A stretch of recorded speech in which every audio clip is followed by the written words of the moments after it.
In the early 70s, David Cassidy was one of the biggest teen idols of all time. Life magazine called him Teenland's heartthrob. A TV show called The Partridge Family and his resulting recording career made him an international star.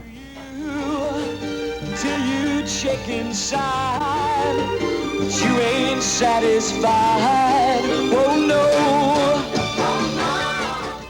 In the words of David Cassidy, in fact, while he was still with the Partridge Family, I think I love you. Almost 25 years later, yes, folks, they're still talking about the Partridge Family and the current hit movie, Four Weddings and a Funeral. And last year, David stopped by here to sing his biggest hit.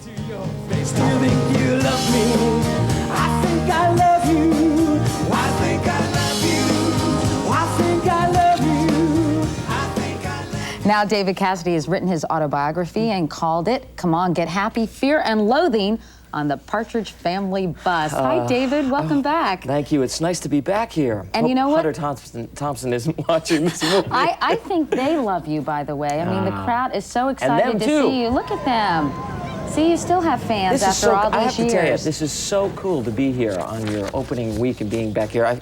I kind of expect to see Dave Garroway here, though. Yeah, well, he's with us somehow, somewhere. Listen, David, I wanted to ask you about the title of the book, first of all. Yeah. Come On, Get Happy, I get, because that's from the theme song of One the would Partridge hope you Family. would get that. Yes, exactly. That's what I think. Oh, God, you got to get up pretty early in the morning. But anyway, Fear and Loathing on the Partridge Family Bus. What up with the subtitle?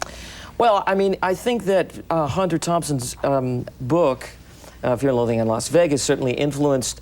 It was the living on the edge, the insanity of that decade, the decadence, the drug, sex, and rock and roll sort of was the motto of the generation. And I certainly, my David, I sensed, for me, there was a lot of David Cassidy that people didn't get. They saw Keith, and they saw that sweet, wonderful, manufactured image. In fact, you pretty much dispel this whole squeaky clean image in One would hope so. book. Yeah. Is that what you wanted to do? Do you not like being wholesome and all-American? No, that image? It's not that. It wasn't real, Katie. And for me, you have to be real. And if you decide to tell the truth, the whole truth, and nothing but the truth, you got to tell it like it really was.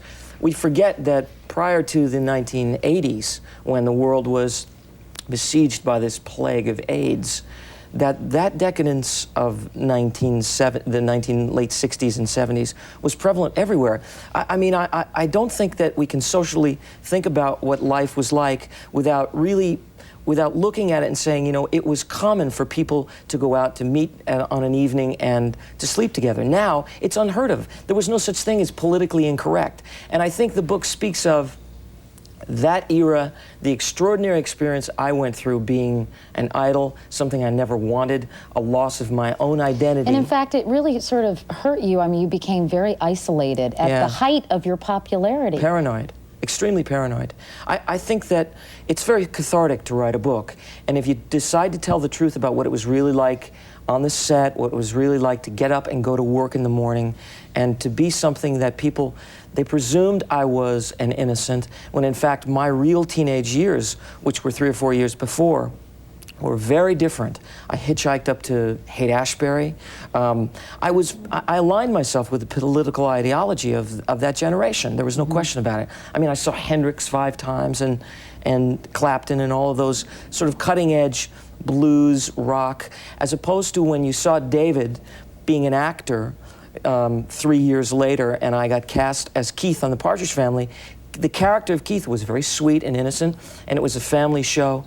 I think for me, the most difficult part of it was having people perceive me as being an airhead or shallow, which was the fun part of playing that character. He had basically no character when they wrote him. So I tried to make him funny. And the way that comedy works is without conflict, there is no comedy. So Susan was very serious, and David, playing Keith, became this sort of airhead who was more concerned about his hair. Speaking of Susan, you know, you talk about in the book on a much more lighter note, about the fact that your mom telling you that Susan Day had a crush on you.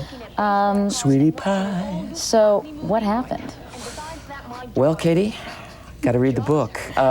The relationship was one that I still I have great respect for her and love for her. And she was like my sister.